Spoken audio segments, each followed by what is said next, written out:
Baik, saya di sini ingin menjelaskan tentang tata cara penyelenggaraan jenazah.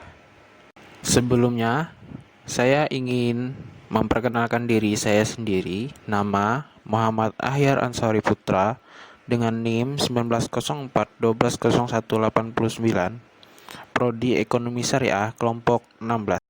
Baik, setelahnya saya ingin menjelaskan, ada 4 penjelasan yang saya akan jelaskan selanjutnya nanti dalam penyelenggaraan jenazah, yaitu pertama memandikan jenazah, yang kedua mengkapan jenazah, yang ketiga mensolatkan jenazah, yang keempat menguburkan jenazah. Selanjutnya yaitu cara mentalkin saat sakaratul maut. Yang pertama membuat suasana tetap tenang. Yang kedua, membimbingnya dengan suara lembut di dekat telinganya agar dia mengucapkan kalimat tauhid. Yang ketiga, jika ia telah mengucapkannya, maka tetap tenang dan banyak berdoa untuk. Yang keempat, jika dia bersuara lagi dan mengucapkan kata-kata selain kalimat tauhid, maka ulangi kembali talqin dan bimbing kembali. Selanjutnya saya ingin memberitahukan alat dan bahan untuk mengkafani mayit dan memandikan jenazah. Yang pertama untuk mengkafani, yaitu pastinya kain kafan.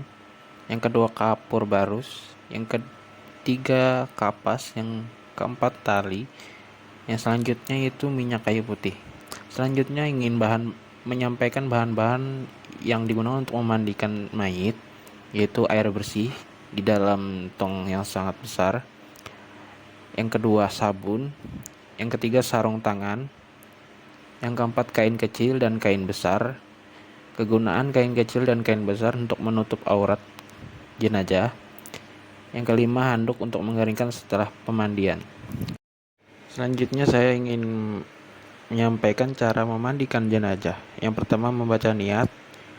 Untuk membaca niat jenazah laki-laki yaitu nawaitul gusla adaan maiti lillahi ta'ala. Untuk jenazah perempuan yaitu nawaitul gusla adaan maitati lillahi ta'ala. Selanjutnya letakkan kepala jenazah lebih tinggi.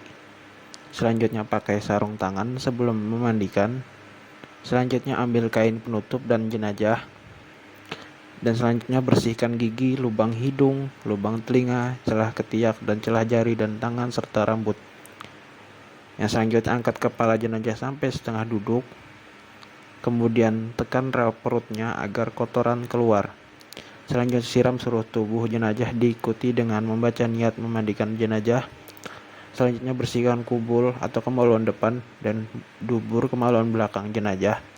Selanjutnya siram atau basuh jenazah mulai dari anggota kanan hingga ujung kaki sebelah kanan, lalu pindah ke sebelah kiri.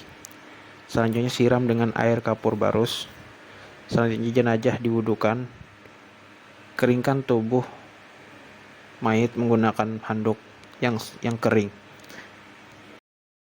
Selanjutnya cara-cara memotong kain kafan. Yang pertama, potonglah kain kafan sesuai ukuran panjang jenazah, lalu tambahkan setengah meter atau sekitar 2,5 kilan sebanyak 2 lembar sebagai lembar pertama.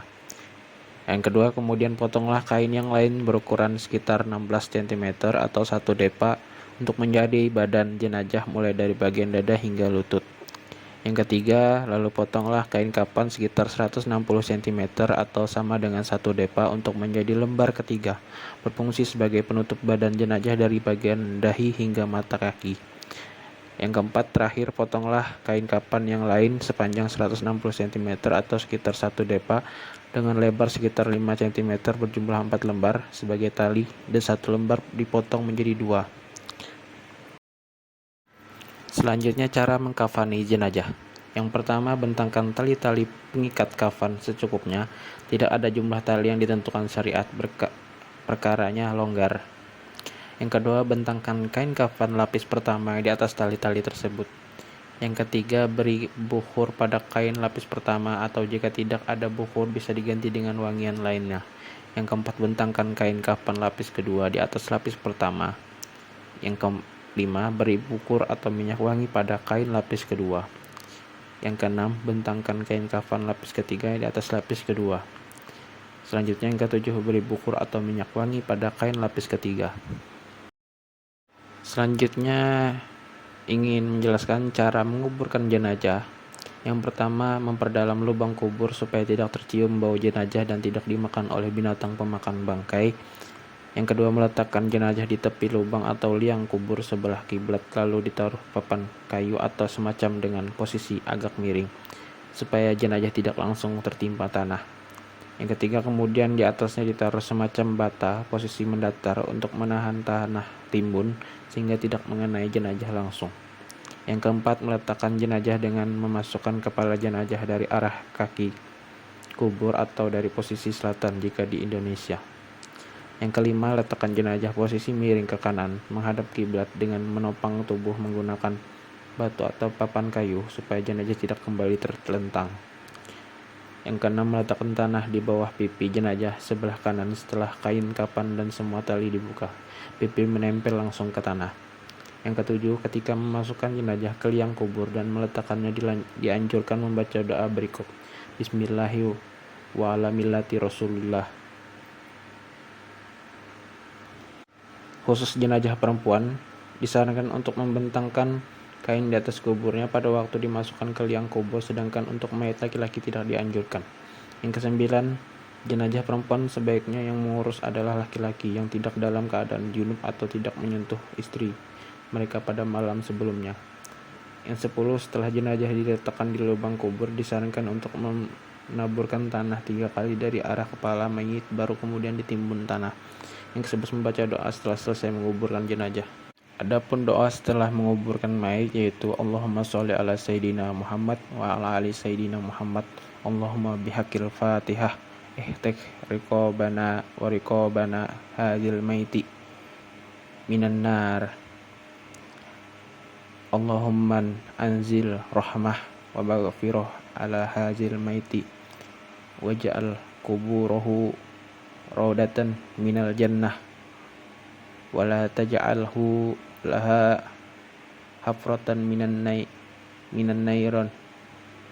Wassallallahu ala khairu khalqih Sayyidina Muhammadin wa alihi wa sahbihi ajma'in walhamdulillahi rabbil alamin. Mungkin ini saja yang bisa saya sampaikan. Kurang lebih saya mohon maaf. Terima kasih. Wassalamualaikum warahmatullahi wabarakatuh.